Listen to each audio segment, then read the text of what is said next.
तो जींद विधानसभा क्षेत्र से पंचायती उम्मीदवार प्रदीप गिल ने कहा है कि मेरे घर के दरवाजे जींद विधानसभा क्षेत्र का कोई भी वोटर ठोकर मारकर खोल सकता है। मेरा घर जींद के लोगों के लिए खुला था और खुला ही रहेगा। जींद में पंचायती उम्मीदवार प्रदीप गिल से खास बातचीत की total news associate editor doctor Mahesh Kumar ने।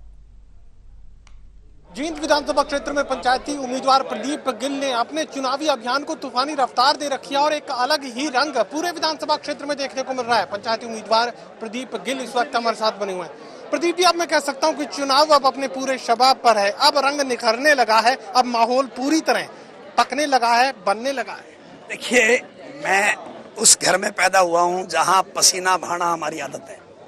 हमारी जिंदगी में पसीने के बगैर हमारी कोई भी चीज ऊपर नहीं पहुंचती। हम लोग फर्जी लोग नहीं हैं, हम ऐसे लोग नहीं हैं कि हमें घर बैठे कोई चीज़ें मिल जाएं। वो लोग वो हैं जो एसी में बैठ के राजनीति करते हैं। हमें आदत है लोगों के बीच में रहने की।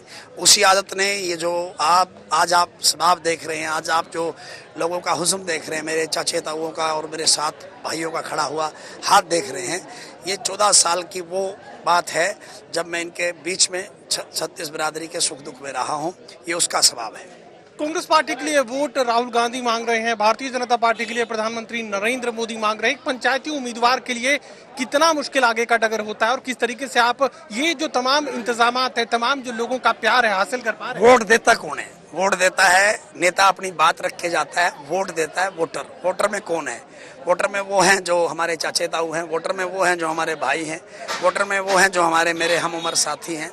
वो लोग फैसला कर चुके हैं कि यहाँ कम से कम इस सीट पर हम लोग निर्दलीय उम्मीदवार नहीं, पंचायती उम्मीदवार अपने भाई बेटे को आगे पहुंचाएंगे। और दोनों लोग इस प्रकार के आ गए।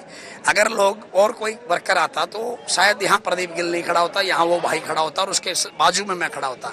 यहाँ पर आया वो व्यक्ति है जिसने 4.5 साल अपने घर के एसी चलाए हैं, बाहर नहीं निकला, किसी के लिए दरवाजा नहीं खोला, किसी प्रोग्राम में नहीं गया, सामाजिक प्रोग्राम में नहीं गया, किसी शादी में नहीं गया, किसी के सुख दुख में नहीं गया। 4.5 साल इसी चौपाल में आकर के अगर वो ये कह दे कि मैं इटल कला गांव के फला प्रोग्राम में आया, फला दुख सुख में आया, तो मैं गारंटी लेता हूँ हम उसके साथ खड़े होते हैं। आपके चुनावी कार्यक्रम मैंने देखे, तमाम कार्यक्रमों में एक जिक्र आप अलग अलग जगहों पर कर रहे हैं।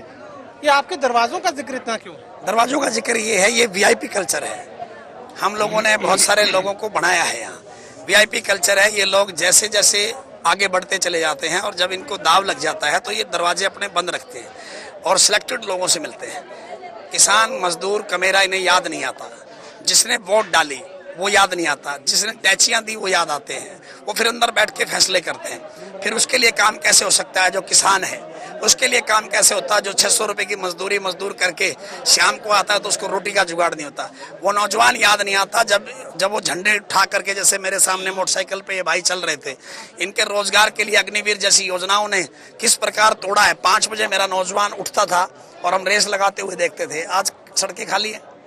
ये सारे मुद्दे जो हैं ये बहुत ज्वलंत मुद्दे हैं। आज चाहे मोदी भाषण दे चाहे कोई भाषण दे, आज जींद में और कई अन्य क्षेत्रों में, जैसे पुंडरी है, पुंडरी के अंदर हमेशा आजाद उम्मीदवार बना है। मैं तो चाहता भी हूँ कि आजाद इतने बनने चाहिए क्योंकि उसकी सोच भी आजाद रहती है।